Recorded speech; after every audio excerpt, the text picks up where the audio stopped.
Για να βρούμε μια άλλη στάση, μήπως το νιώσω. Ναι, μήπως θα σηκώσουμε το ποδάρι και ψηλά. Έτσι. Ωραία. Καλημέρα σε όλη την Ελλάδα. Τώρα που το σκέφτομαι, υπάρχει μια άσκηση δική για την Ελένη. Για πες. Η άσκηση της γάτας. Ελένη, νομίζω ότι σου ταιριάζει αυτή η άσκηση. Θα την κάνουμε. Να την κάνουμε. Εδώ σηκώσαμε τα πόδια ψηλά. Γύρισε. Εμένα είναι άρρωστη η κόρη σου, το έχεις καταλάβει, έτσι. Εγώ θα βοηθήσω να νιώσει λίγο καλύτερα. Κάτσε να κατεβάσω το φόρεμα και φορά ευτυχώς. Φορά κολλάνι, είναι σκούρο. Έλα, πες. Εδώ όπως η γάτα, ακριβώς τα χεράκια τεντωμένα. Τα χεράκια τεντωμένα. Ο ποπός πίσω. Τεντωμένος κι αυτό. Όσο γι' αυτό το έχουμε.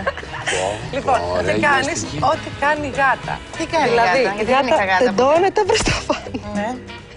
Και προς τα κάτω.